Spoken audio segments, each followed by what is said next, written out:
Well, good morning.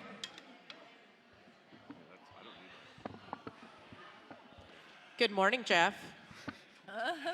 Good morning, everyone. I know it's difficult to listen and eat at the same time, but I do want to thank everybody for being here for the all-church meeting. A couple of thank yous. First of all, how about an amazing youth service today?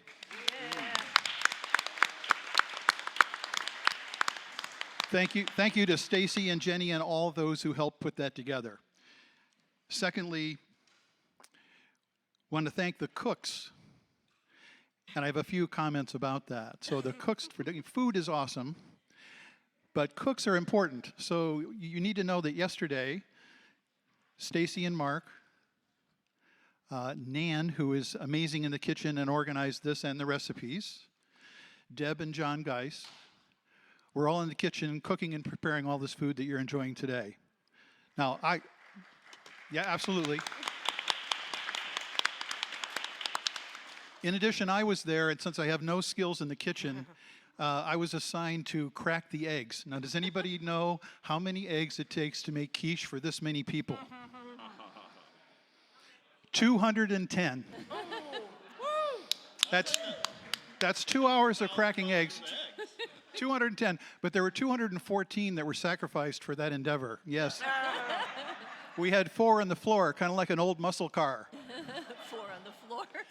And Lauren, bless his heart, showed up with a mop and his cleaning supplies to help with that. So I now have a true appreciation of the phrase, the yoke's on you. Yeah.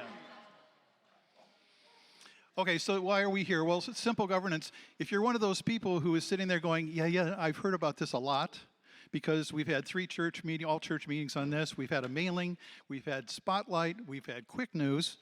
If you're one of those that says, not this again, thank you, because that means you've been listening. If you're one of those people who are going, what in the world is simple governance? This is your opportunity to catch up. And we've had some significant advancements here by the task team in the last couple of months that we want to share with you today. Agenda slide.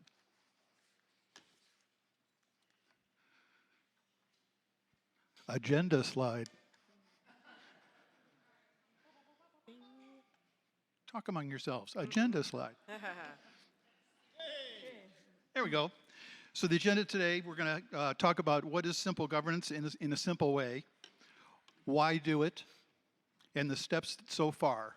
I'm going to cover those. I'm going to turn it then over to Deb Geis, who's going to go over the recommended structure that came out of the task team's work, and the criteria for board participation. And then finally, Clay will pick up the pace with next steps, and we'll have questions and answers and so forth among the task team members at the end of this.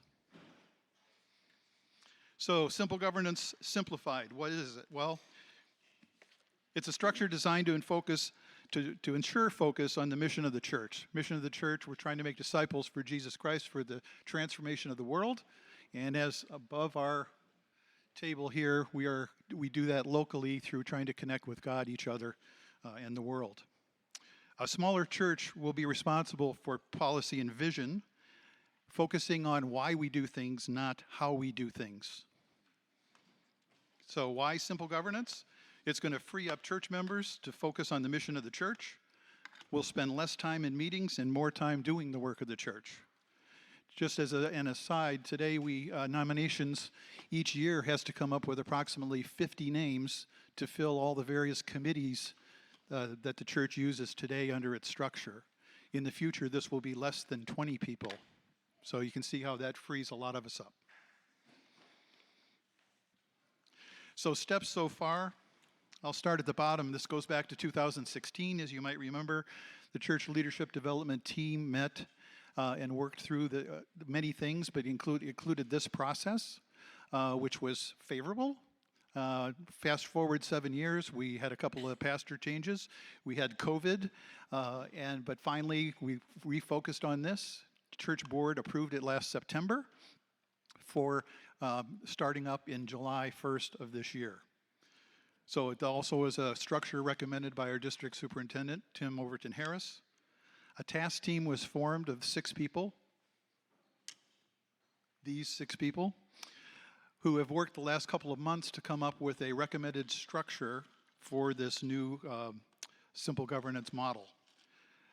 The nominations team has been informed of this structure. By the way, it's also been approved by the DS, what we came up with. And the nominations team has begun its work. So with that, I'm going to turn it over to Deb.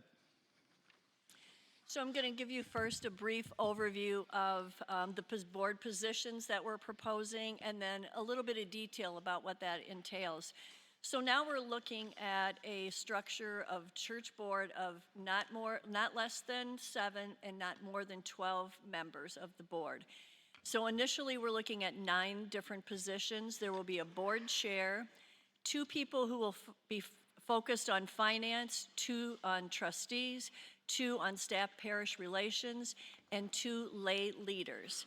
And then in addition to that, there will be support team positions also elected to the board.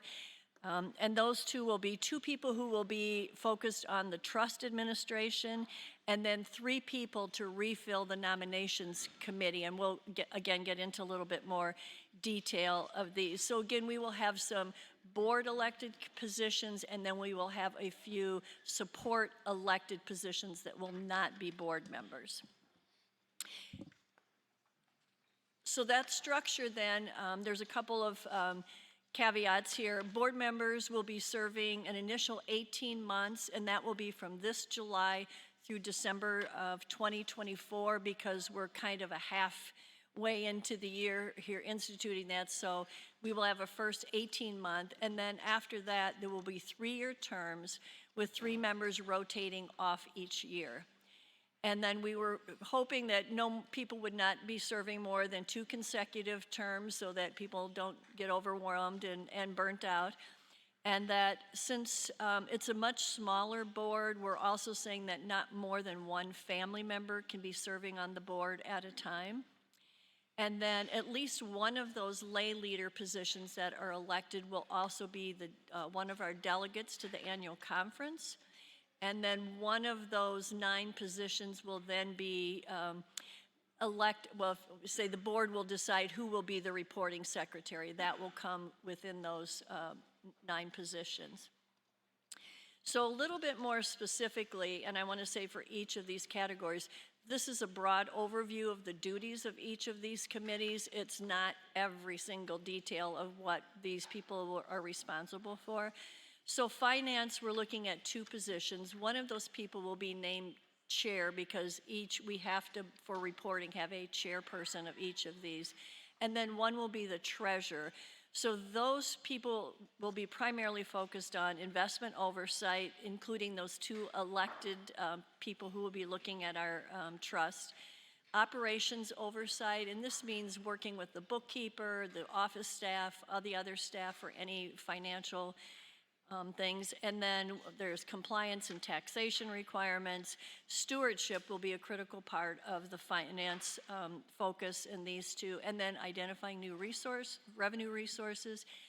But again, the entire board will be looking at finance. It won't be just these 2 people. Then the next group is trustees. So again, we will have 2 trustee positions. One will be named chair, and their primary overlook is fiduciary responsibilities for all the assets and property, maintaining our articles of incorporation. Building maintenance, we're going to be moving to some more ministry focus with some of the responsibilities of trustees in a different way. They also arrange the annual accessibility audit.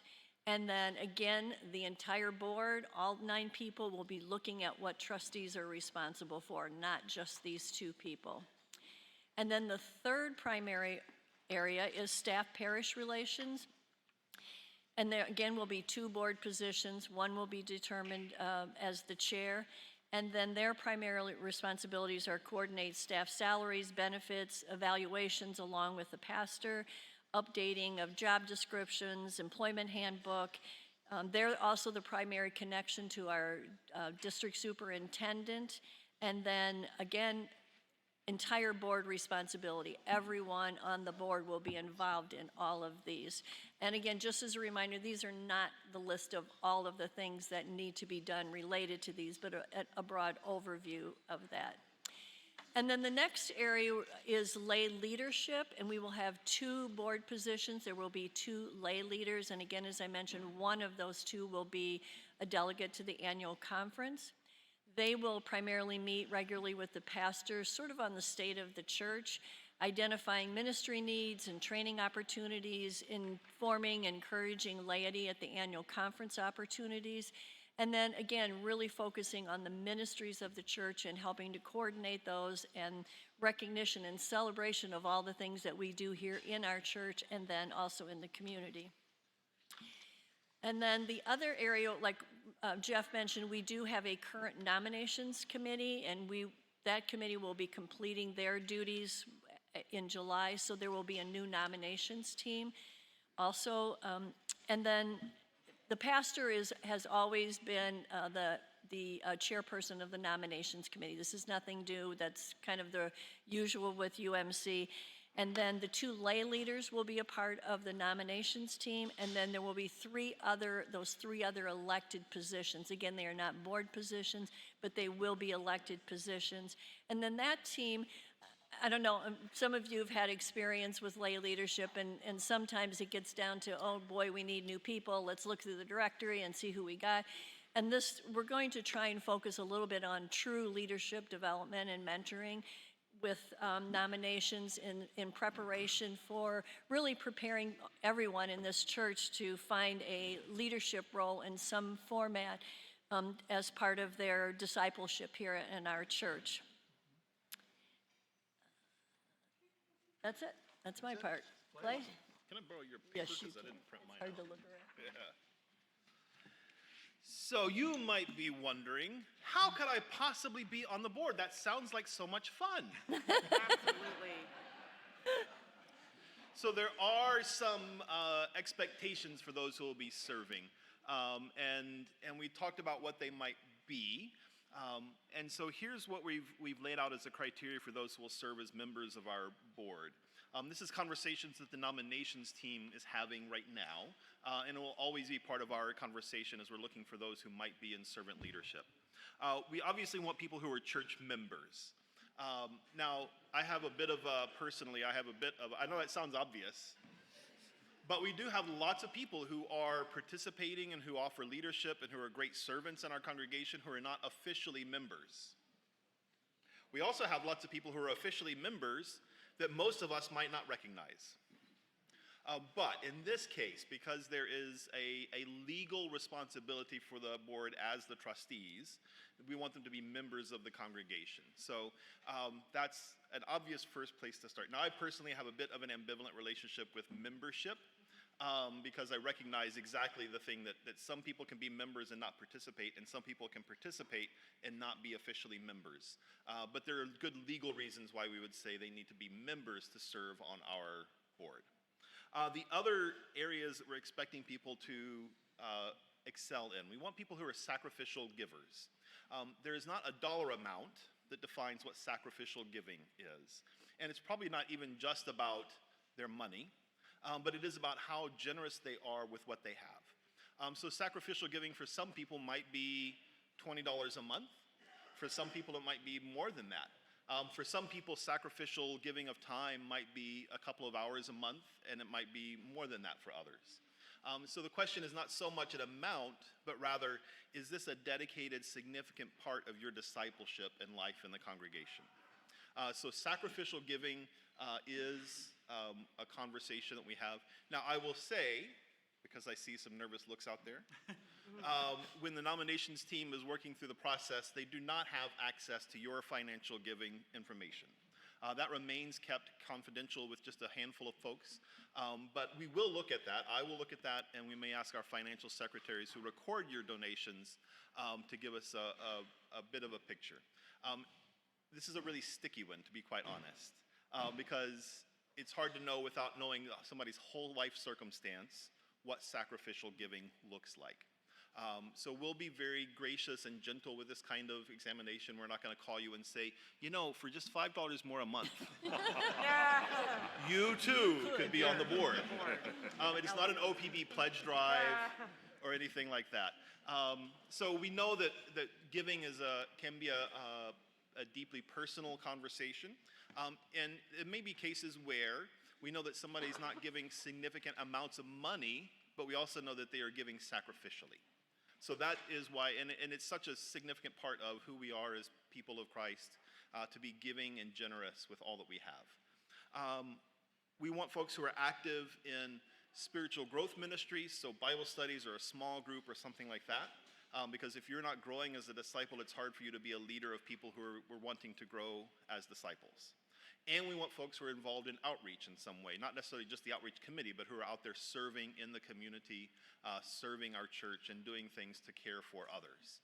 So we want people who are active and engaged in the life and ministry of the church, both the personal spiritual growth, but also the serving in the world. And then lastly, and again, this one seems pretty obvious, but it's important to name, we want folks who are regularly participating in worship. Worship is not the only thing that we do, but it really is the heartbeat of who we are as a community. It's obviously the place where we get the most people when we gather.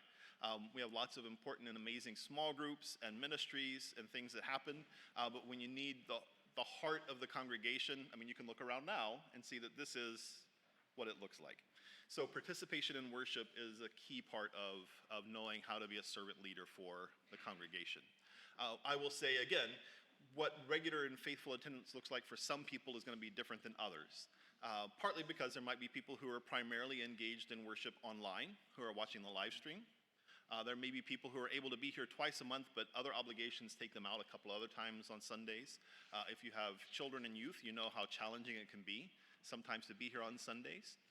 But if you're only really participating in worship like once a quarter, it's probably really hard to know where the Spirit is moving in the congregation.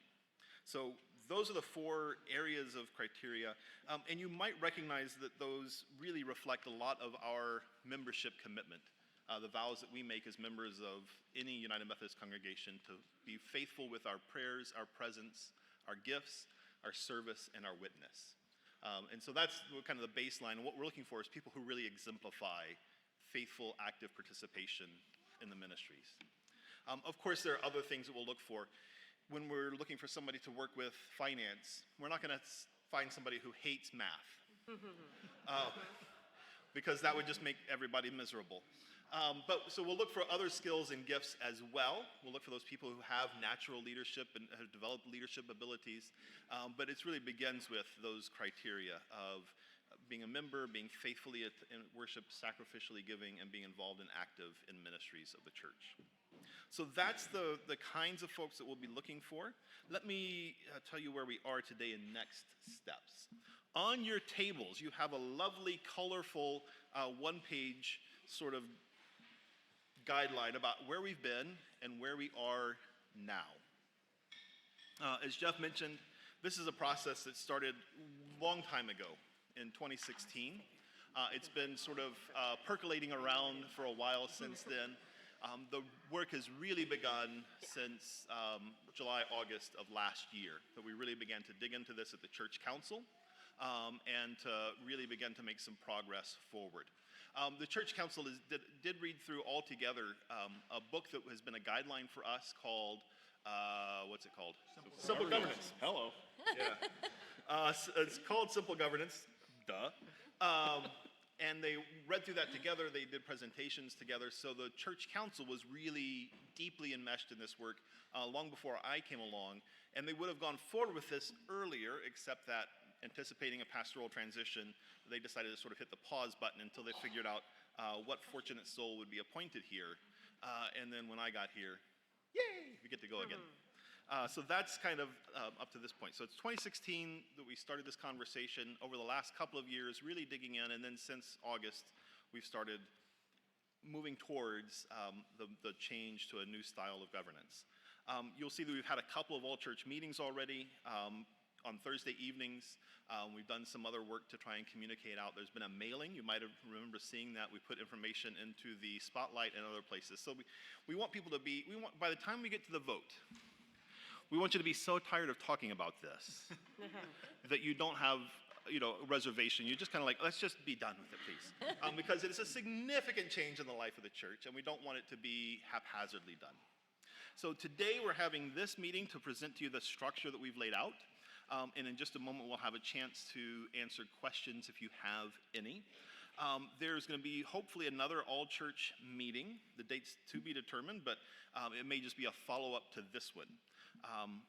There will be, in June, we anticipate early June, an all-church meeting at which we'll vote on two things. One would be the structure. Are you willing as a congregation to adopt this structure of governance and leadership with the 7 to 12 member board, and then with those other support positions? And then we will vote on the members of that board and those other support positions, those 14 positions currently. So that meeting is going to happen in early June. We anticipate maybe the 1st of June. That's the date that the DS has suggested to us, but we don't have that official letter in hand, so it's not official yet, and it may change between now and then. So we will make sure that you know. The nominations team is currently doing the heavy lifting on this process. We began meeting last Thursday? Wednesday? Wednesday. We met last Wednesday, and we laid out for them the structure and talked about what we're looking for in these people. And the nominations team has begun to sort of carefully and prayerfully discern who might be the right names to put forward. We'll continue that process, and by May 21st, which is not very far from now, we will have a slate of names to put before you. It is possible there will be a day or two delay on that side, but if we get very much delayed from that, we would need to revisit the date for the election because we want to have those names out 10 days at least beforehand. So you will not be surprised by the slate of nominees when we get to the all-church meeting. You won't be like, who are these people? I've never heard these names before. You will see those names. You will know who they are. So that's the work that's happening now with the nominations team. They are, again, working diligently to find the right folks for leadership. One thing that we've talked about as nominations team is there's no assumption that the people who are currently serving as chairs of the various teams, the trustees, the finance, the SPR, the church council, will necessarily be on the board. They might be, but they might not be. You probably know that for the last 3 or so years, in the midst of all of the COVID upheaval and changes, that most of our committees, we've said to our committees and chairs, like, would you just stay for one more year, please? Our friend Jeff Mattern has served now 4 years of a one-year commitment as church council chair. And others who have served in those positions of leadership have also done extraordinary work and faithful work to stay in those places. So they may be ready to leave, they may be ready to try a different place or part of church leadership, or they may be the right people to step into the board. So there's not an assumption that we're just going to pick up what we have, the folks that we have in place, and put them onto the board. The other key work that's happening going forward is that this team, this task force that's been working on the structure, will also now work on a transition document so that when our new board goes into place on July 1st, we're able to hand them a packet and say, hey, here's the things that you need to be aware of. Here are the things that you need to be thinking about doing so that they're not hopefully starting quite from square zero. They will know that as the SPR, they need to be ready for these kinds of things in August, September, October. The finance needs to know when the budgeting process works. So that's the work that begins now for this team, is to work on that transition document so we have something to hand over. So there you go. July 1st then would be, assuming everything is voted and you approve the structure and elect the leaders, July 1st will be the date when our new board takes its positions. That's a lot of information. Here's what we'd like to do. You see the 6 of us up here who are part of the task force. Again, we worked with the Simple Governance book, written by actually a member of our Oregon-Idaho United Methodist Conference, who did some research and work to develop this model and apply it to United Methodist structures and use that as our guideline. But we're the ones who helped to create and suggest this structure. We'd be happy to answer questions afterwards if you have questions, for sure. But we've got maybe about 10 minutes now if there are questions that you'd like to ask to clarify or to help explain some pieces, because There's a lot of information here. We went through it pretty quickly, but we want to make sure that if you have a question, it's quite possible that other people might as well. So I would ask that you share your questions sort of briefly and succinctly. We're not asking for debate. We'll have time for that soon.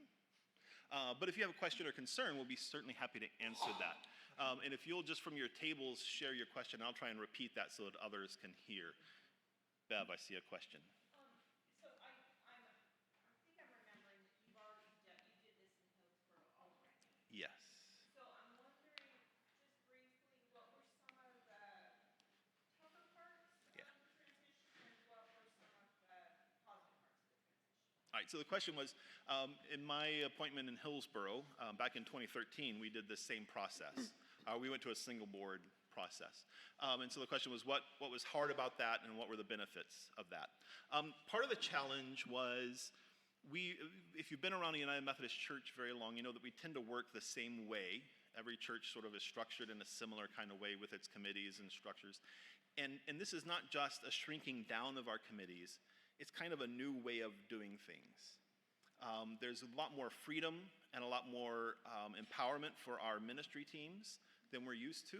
And so it takes sometimes a while for people to kind of make that shift of like, oh yeah, we don't have to approve every single little step along the way. If the outreach team wants to do this thing and it fits in the mission and the call of the outreach team, they just get to do it. They don't have to come ask for permission or get a vote.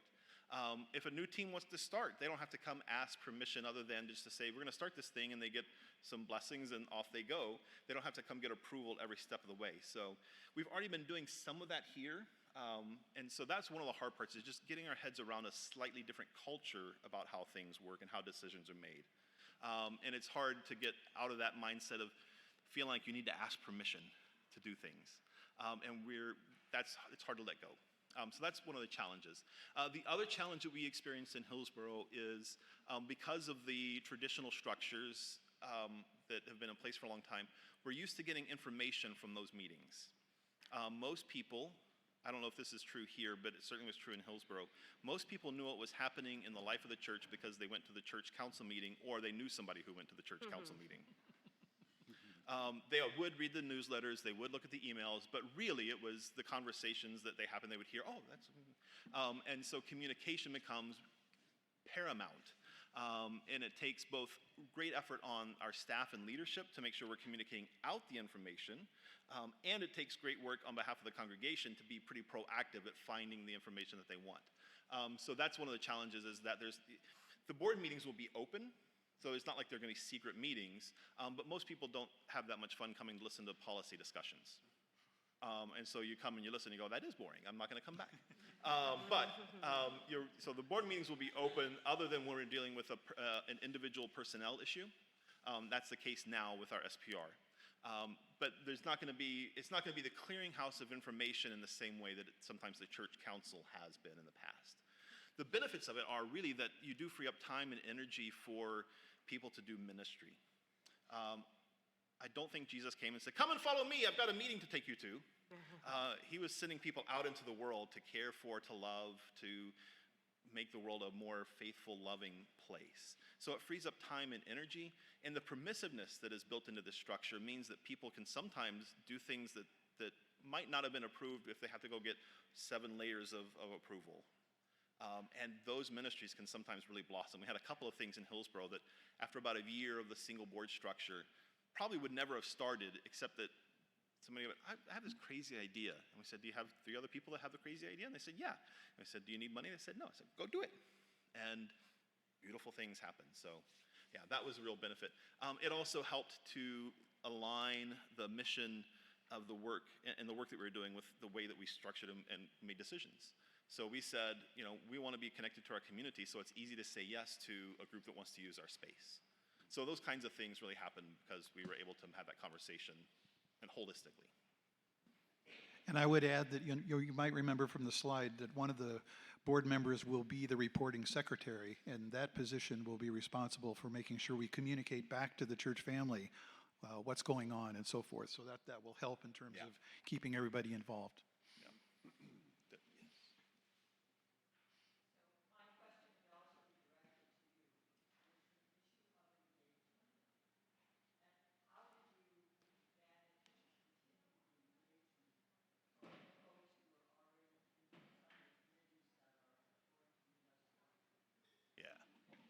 So how do we continue the engagement of folks who are in the various committees?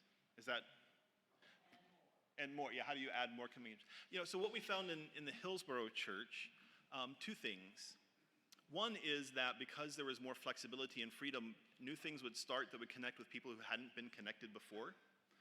So we had a ministry that started just giving out coffee and donuts on a Wednesday morning because they had a couple of schools nearby, and parents and teachers and students were walking back and forth. And we had somebody who showed up and said, well, I don't really like church. In fact, the first time I met her, somebody said, oh, this is my friend Pat.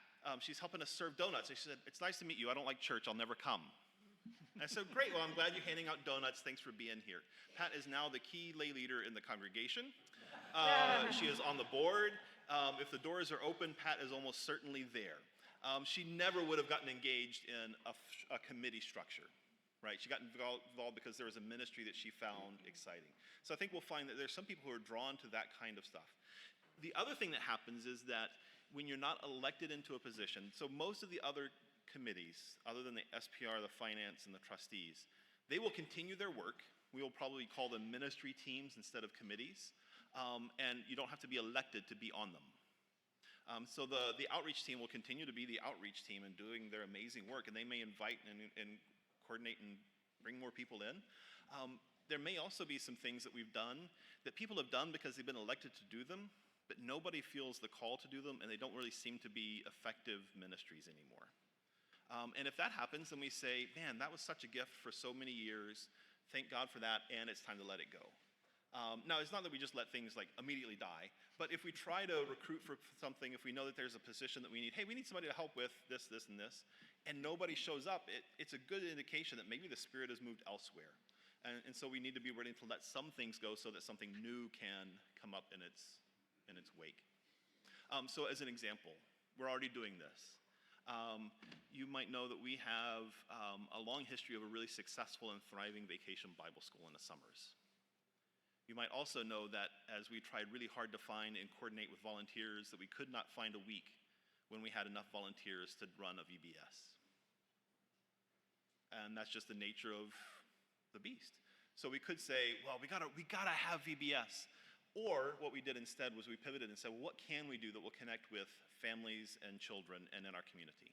So there's going to be a series of events throughout the summer that are not oriented towards a vacation Bible school model during a week, but throughout the summer, times when we can gather with family and community and build those connections. So we'll see that kind of thing start to happen as well. I don't know if that answered your question very well, but yeah, thank you.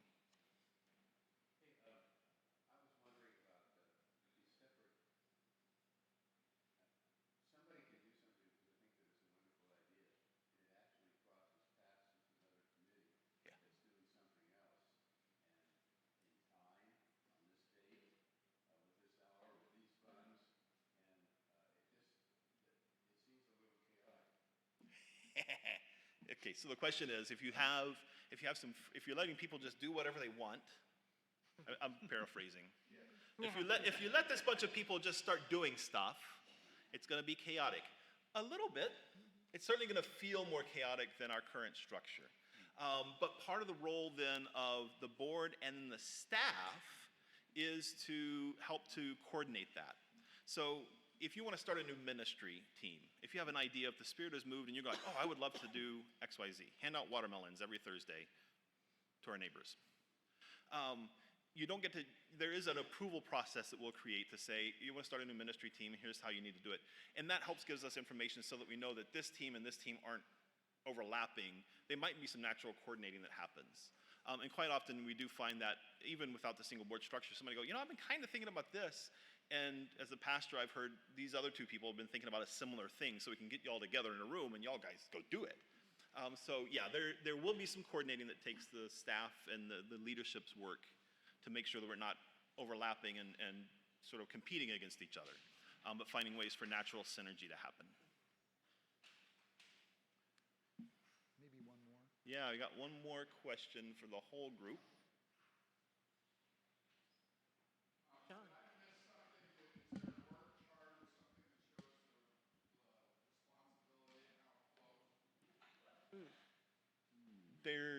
We've created one internally that we've talked about, but we haven't We haven't published that. We can do that for sure, yeah.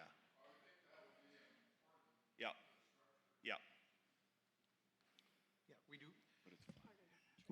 We do have that, and that'll be part of, we'll have that at the church, the all-church, or the charge conference as part of the proposal. John, I think you've seen some of the rough drafts in the conference room, but we will have that laid out, and we did have Deb go through some of the key responsibilities that were shown in the slides. There's many more of those, but yes, that'll be available. Well, thank you for your time and for your attention and for good questions. If you have more questions, if there are things that you just want to clarify for yourself, the 6 of us have committed to stay here as long as you have questions. I think there's a plan for how cleanup is happening. Is there a plan for how cleanup? Yeah. Do we know who's cleaning up? We're doing it. All right, we're doing it. If you want to help clean up, we'll be happy for you to help. So thank you very much, friends, and enjoy the rest of your Sunday.